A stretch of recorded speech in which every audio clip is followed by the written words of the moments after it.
Jim Williams sent a kind of an overview, and there was the story that came out, and the CW channel, which is in every market, could be a lifeline for the Pac-12. The question is, how much will that generate? Yeah. Because we've done this, Paul.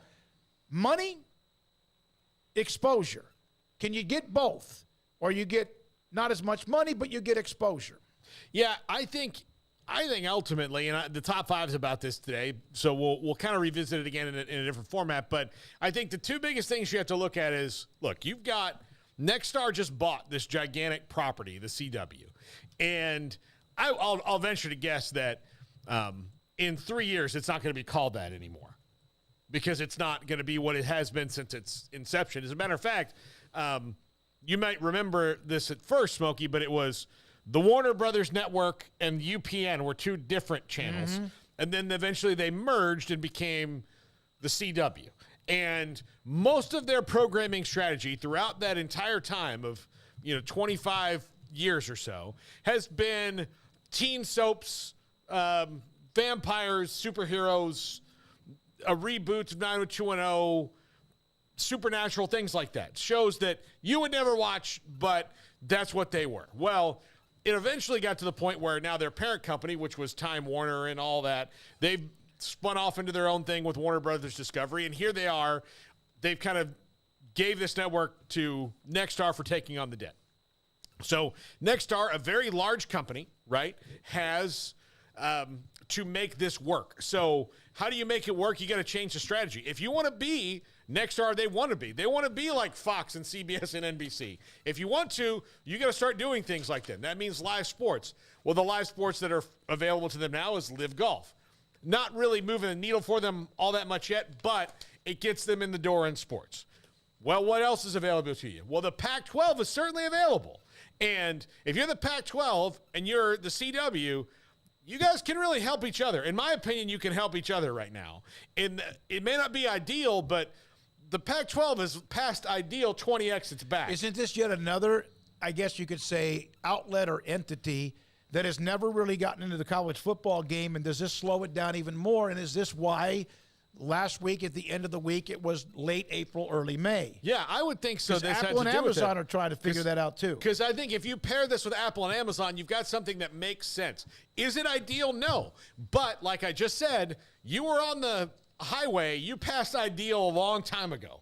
Now you have to get what works. What is ideal to you now is what works, what can get you some exposure. And yes, people are going to have to hunt around for your games all of a sudden, because off the top of your head, in most markets, you probably don't know what the CW is. All right, what is it? What's the CW? I know what the CW is in Waco. Do you know what channel? I believe it's 46. You believe? Yeah, I believe it's 46. What channel is ESPN? ESPN, it depends on the distributor. 27. Yeah, 27. 27, 28, and then or 206 on DirecTV. All right, in Texas, there are probably almost 24 markets that have the CW. In California, how many cities do you think? Probably the second most list, about 12. In Arizona, Tucson, Phoenix, what else do you need, right? Yeah. With all due respect. Colorado Springs, Denver, and Grand Junction. Let's see. Let's get to Oregon. I'm looking at these are Pac-12 states. In Oregon, Bend, Eugene, Medford, and Portland. So you got Eugene and Portland. Which one am I? Utah. Utah has one CW channel in Ogden right now. Washington, the state of Washington, Pasco, Spokane, Tacoma, and Yakima. So there you go. Did I forget any states? Washington, Oregon, Utah, Arizona, Colorado. Okay. I did Colorado. It's not in every single market, but it's in 100% of the top markets. Yes. So it's in L.A., New York, Chicago. Like there's a CW in all of those. Jim Williams just mentioned that. You can have the flagship stations with massive cable reach like KTLA in L.A., Chicago's WGN, New York City, WPIX, and others that blanket the country with pretty much 100% coverage. Now, Jim Williams also said that he has 4 times in the last couple of weeks has that both Apple and Amazon remain in conversations with the Pac-12. that seems like there's a possibility of something good, but it's going to take time and creativity to build it. Apple, Amazon, and CW could play well together, and an interesting package could be crafted. Here is where things start to slow down. You have three partners who have never been in college sports in the business. So you must explain what Tier 1 rights are, because before you get to Tiers 2 and 3, you must define who gets what. None of these three have true sports programming or production arm. They have people and consultants, but nowhere near the people you need to do this for a living. Then you have the production part of this deal. That's an easy fix, maybe, with the Pac-12 network to produce everything distributed to different partners. Apple takes the total package, sub-licenses the linear to the CW, a single Friday night game to Amazon. Saturday, the Pac-12 starts at noon, 3 p.m. Eastern, streamed on Apple, and airing nationally other games on CW or the next best Nexstar station of their own. So he gets into all of this with time slots. Sam Bradshaw and Brian Etheridge did a great piece. We had Sam on Thursday to kind of explain really what is left. This is all over the place. And Jim's trying to maybe make it into like this one little package. How do you get the three, Amazon, Apple, and CW, north of $25 million per school?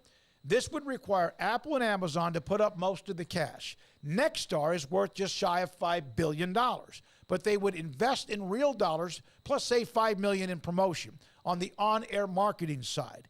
Nexstar could play a large role in expanding the reach of the Pac-12 network through their major sway with cable companies when you own 197 stations. Interesting plan, but there's an amazing amount of moving parts to make it work. But if it did, it might be a saving grace for the Pac-12. From Jim Williams, our 365, by the way, sports research department. Yeah, he's absolutely Appreciate that. him. But yeah, look,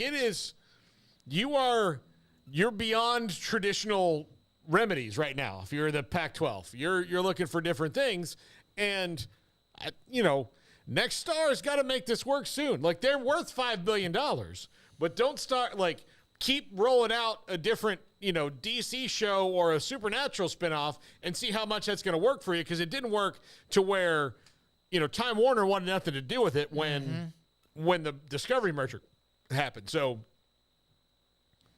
you got to move on. All right, Brian Etheridge is in the chat room under 365 Sports trying